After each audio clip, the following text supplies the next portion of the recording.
আমাকে আল্লাহ যে জায়গায় বসিয়েছেন, এখানে যে সমস্ত মানুষগুলো বসে আছে যে যার চেয়ারে, বলেন তো এই জায়গাতে আসার আগে যদি একটু চিন্তা করা হয় যে আমি ক্লাস 5 পর্যন্ত যাদের সাথে পড়েছিলাম তারা কিন্তু আজকে এই চেয়ার পায়নি, তারা অনেকে ঝরে গেছে, এখন অনেকেই রাস্তা ঝাড়ু দিচ্ছে, এমন মানুষও আছে না?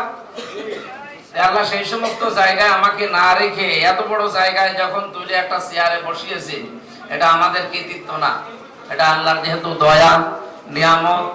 এই নিয়ামতের শুকরিয়া আদায় হবে তখন যখন এই চেয়ারে বসে দুর্নীতি হবে না। এটা আমরা বাস্তবে লক্ষ্য করছি। আমি কুষ্টিয়াতে ফেব্রুয়ারির 12 তারিখে নির্বাচিত হওয়ার পরে 17 তারিখে শপথ নিয়ে 18-19 ছিলাম আমরা ট্রেনিং এ, এমপিদের ট্রেনিং দেওয়া হয়। এরপরে এসে যেই প্রতিষ্ঠানে হাত দিচ্ছি এইটাই ক্যান্সার যুক্ত, যেখানে হাত দিয়েছি। আজকে একটা জিনিস দেখলাম, একটা অভিযানে গিয়েছিলাম, 480 টাকা দিয়ে কেনা, এটা 2350 টাকায় বিক্রি হচ্ছে। এটা তো জানেন আছে, একটা জিনিস সরকারি রেট অনুযায়ী সর্বোচ্চ আপনি যা কিনবেন সেখান থেকে 18 থেকে 20 টাকার বেশি লাভ করতে পারবেন না, এটা সরকারের নিয়ম। ইসলামেরও এরকমই নিয়ম। একটা জিনিস আপনি 570 টাকা দিয়ে কিনেছেন, খুব বেশি হলো 20 টাকা লাভ করলে 590 টাকা হয়।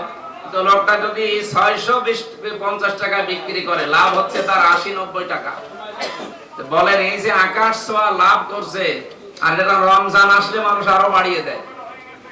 আশা করছি আগামীতে আমরা যে সমস্ত জায়গায় হাত দিতে আছি আপনাদের সাহায্য এবং সহযোগিতা চাই, বিশেষ করে কুষ্টিয়া সদরে আমরা কোনো জায়গায় এই ক্যান্সার থাকতে দেব না ইনশাআল্লাহ। রমজান এসে যদি এইটাও আমাদের মাধ্যমে পরিবর্তন করার সুযোগ না পায়, রমজান আসবে চলে যাবে, আমাদের কোনো লাভ হবে না।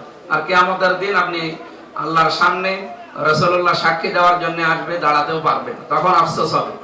ওই সময় যেন আফসোস আমাদের জীবনে না আসে। যে যে জায়গায় আছি, যে চেয়ার পেয়েছি, এখান থেকে সঠিকটা দেওয়ার চেষ্টা চালাবো।